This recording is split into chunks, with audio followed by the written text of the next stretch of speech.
3 topik praktikum.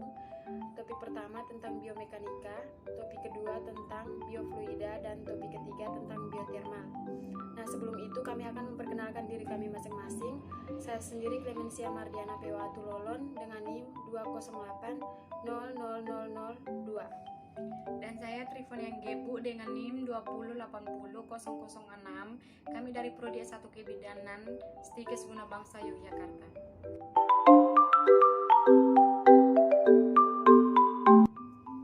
Nah, sebelum kita masuk pada praktikumnya, kita akan memperkenalkan terlebih dahulu tentang nama alat dan bahan yang akan kita gunakan. Nah, di sini yang pertama ada gelas yang nanti akan kita isi dengan air. Dan yang kedua, di sini ada kertas HVS yang bekas. Nah, sebelum kita masuk pada praktikum ini, kita akan mengetahui terlebih dahulu tentang hukum 1 Newton yang berbunyi, jika resultan gaya pada suatu benda sama dengan 0, maka benda yang diam akan tetap diam dan benda yang bergerak akan tetap bergerak dengan kecepatan yang tetap selama tidak ada gaya luar yang mengenainya. Nah, yang berikut kita akan masuk pada langkah-langkah kerjanya. Langkah-langkah kerja yang pertama, ini ada kertas HVS. Nah, kertas HVS ini kita akan letakkan pada meja datar. Lalu langkah yang berikut kita ambil gelas. Nah, ini gelasnya, gelas yang kosong akan kita letakkan pada atas kertas HVS. Nah, langkah yang berikut kita akan tarik kertas HVS-nya dengan sangat cepat. Nah, yang berikutnya kita akan mengamati perubahan apa saja yang terjadi. Ya. Nah, langkah selanjutnya, ini gelasnya sudah kita isi dengan air. Tadi yang pertama kan airnya, gelasnya kosong. Sekarang gelasnya sudah diisi dengan air. Nah, yang berikut ini ada kertas HVS yang kering. Akan kita letakkan pada meja datar. Lalu akan kita letakkan gelas yang sudah berisi airnya, diletakkan di atas kertas HVS yang kering. Lalu akan kita tarik kertasnya dengan sangat cepat. Nah, yang berikutnya kita akan mengamati perubahan gelasnya yang sudah berisi air. Baik, menurut hasil pengamatan dari praktikum tadi, dapat kita simpulkan menurut hukum 1 Newton, kenapa gelas yang kosong dan gelas yang berisi air tetap berada dalam posisi diam dan posisi yang sama pada saat kertas HVS ditarik dengan cepat. Nah, karena tidak ada gaya eksternal atau gaya luar yang menyentuh gelas tersebut. Jadi gelas tersebut tetap berada dalam posisi diam dan posisi yang sama. Nah, di sini berbeda dengan posisi gelas yang kosong dan posisi gelas yang sudah berisi air.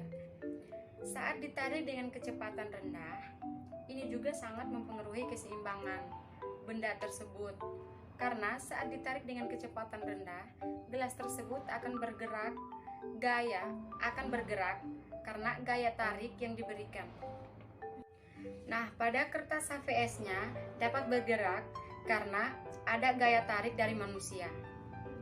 Dan di sini kita dapat melihat bahwa ada penerapan hukum 1 Newton pada percobaan tersebut. Terima kasih.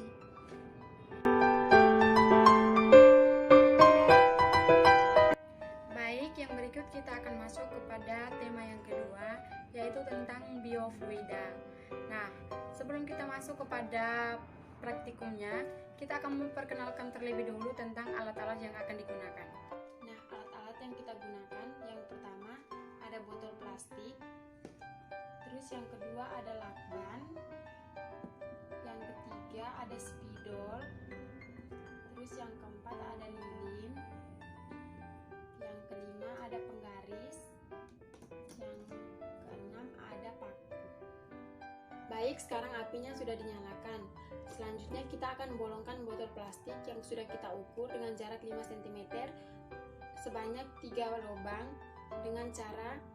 dengan menggunakan paku yang sudah kita panaskan pada api.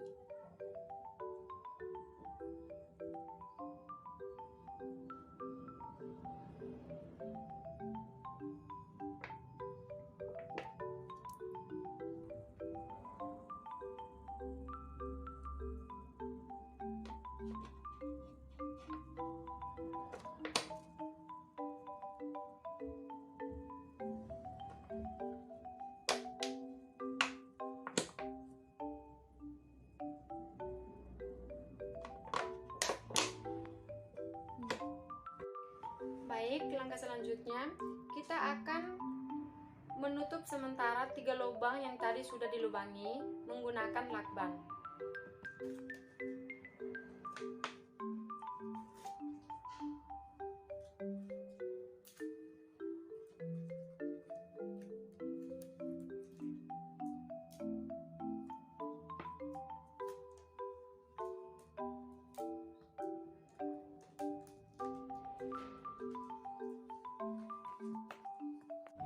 Baik, selanjutnya kita akan letakkan penggaris, dan ini penggarisnya kita sudah letakkan di atas lantai dan sudah searah dengan 3 lubang. Nah, yang berikutnya kita akan buka ketiga lubang secara selanjutnya kita akan membuka lakban dari ketiga lubang tersebut dan akan kita lihat.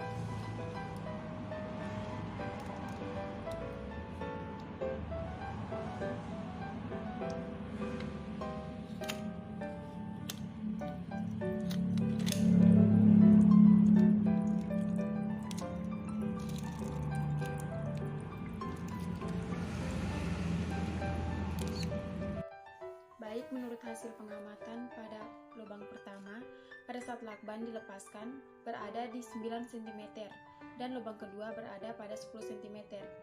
Dan lubang ketiga pada video tersebut tidak mengeluarkan air sebanyak lubang pertama dan lubang kedua. Nah, menurut materi yang tertera, fluida dinamis merupakan fluida bisa saja berupa zat cair dan zat gas yang bergerak memiliki kecepatan yang konstan terhadap waktu, tidak mengalami perubahan volume, tidak kental, tidak turbulen, atau tidak mengalami putaran-putaran. Jadi dapat disimpulkan bahwa praktikum yang dilakukan sangat berkaitan dengan fluida dinamis karena kecepatan waktu air yang keluar dari botol pada saat lakban dilepaskan tidak sama, dan juga volume pada ketiga lubang tersebut pada saat mengeluarkan air juga berbeda, karena pada lubang ketiga tidak mengeluarkan air sebanyak lubang pertama dan lubang kedua.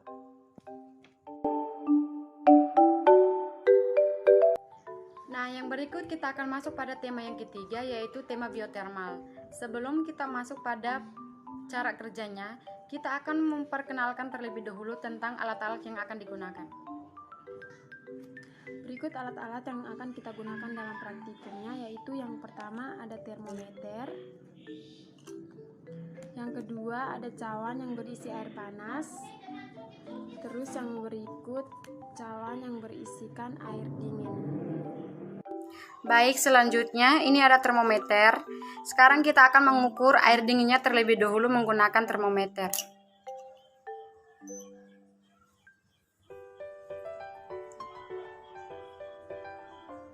Nah, di sini hasilnya 37,0 derajat Celcius untuk air dinginnya.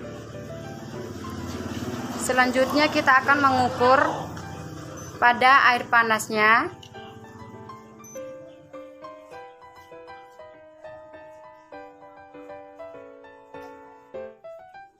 Nah, pada pengukuran air panasnya hasilnya 37,0 derajat Celcius.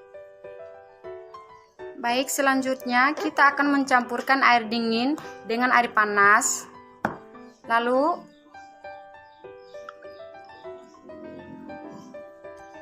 sekarang airnya sudah dicampurkan, lalu kita akan mengukur dengan termometernya.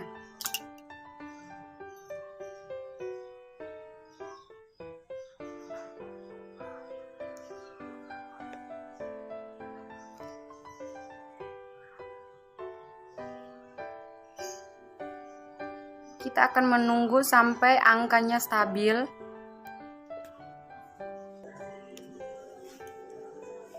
Kita akan menunggu angkanya sampai stabil.